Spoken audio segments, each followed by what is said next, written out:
Real estate से संबंधित कुछ सवाल जो हमसे व्यूअर्स पूछते हैं। सबसे पहला सवाल व्यूअर्स का ये रहता है, क्या जमीन की कीमत कभी नहीं गिरती? तो ऐसा नहीं है दोस्तों। मान लीजिए आपका अनुमान था कि आपकी प्रॉपर्टी के पास स्कूल, कॉलेज, बिल्डिंग, कंपनी आएंगी जिससे आपकी प्रॉपर्टी का रेट बढ़ेगा, लेकिन वह किसी कारण से नहीं आई और उस निर्माण कार्य किसी और जगह पर तय हो गया, तो सीधी सी बात है आपकी प्रॉपर्टी का रेट गिर सकता है। आपका अनुमान था कि यहाँ पर ये सब सेक्टर आएंगे, इसलिए तेज रेट पर आपने निवेश किया था और किसी कारण से वो सभी चीजें, वो सब सेक्टर्स वहां पर नहीं आए, जिस कारण से आपकी जमीन का रेट बढ़ने की बजाय उल्टा गिर गया। तो ये उन्हीं व्यूअर्स का जवाब था कि जो लोग सवाल पूछते हैं क्या प्रॉपर्टी का रेट कभी नहीं गिरता, तो दोस्तों जरूर गिरता है।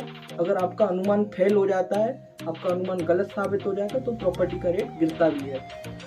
दूसरा सवाल था, हमें ये समझ नहीं आता कि जमीन में निवेश करें या फिर अपार्टमेंट। जमीन है दोस्तों वो अपरिवर्तित संपत्ति है, जिसका मतलब है कि समय के साथ नहीं बदलती और इसकी कीमत बराबर उतनी ही रहती है जितनी थी, जबकि अपार्टमेंट परिवर्तित संपत्ति है जिसकी समय गुजरने के साथ कीमत घटती है।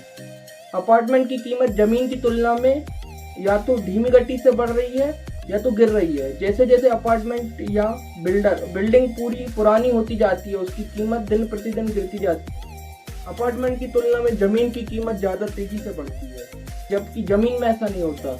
जमीन जो है उसका रेट निरंतर रहता है, वो बढ़ता ही बढ़ता है, लेकिन अपार्टमेंट का रेट हमेशा घटता ही घटता है, क्योंकि जैसे जैसे बिल्डिंग पुरानी होती जा रही है आपकी अपार्टमेंट की, आपकी बिल्डिंग की रेट कम होता जाता है। तीसरा सवाल था, क्या रियल एस्टेट सबसे सर्वश्रेष्ठ निवेश है, यानी सबसे बेस्ट निवेश क्या यही है? तो दोस्तों मैं आपको बता दूं, इस दुनिया में ऐसा कुछ भी नहीं है जिसे सर्वश्रेष्ठ निवेश कहा जा सके। किसी भी अन्य संपत्ति वर्ग की तरह रियल एस्टेट की कुछ खास विशेषता है। निवेशकों के ऊपर निर्भर करता है कि वह उनकी विशेषताओं को कैसे समझते हैं। किसी भी अन्य संपत्ति वर्ग की तरह ही रियल एस्टेट से भी पैसा बनाया जा सकता है और खोया भी जा सकता है, जो कि उसके तमाम पहलुओं पर निर्भर करता है। और अगर हम इस वीडियो का पूरा कंक्लूजन, जिसे ओवरऑल कंक्लूजन कहते हैं, निकालें तो यही है सिर्फ दोस्तों कि रियल एस्टेट को बहुत अच्छी तरीके से समझना बहुत जरूरी है। रियल एस्टेट को जो जितनी अच्छी तरीके से समझता है वो उतना ज़्यादा इसमें अच्छी तरीके से पैसा कमा पाता है। रियल एस्टेट की बात करें तो धुलेरा स्मार्ट सिटी में हम निवेश करते हैं, पैसे निवेश लोगों के करवाते हैं। अगर आप धुलेरा स्मार्ट सिटी की अधिक जानकारी चाहते हैं तो आज ही हमसे संपर्क करें।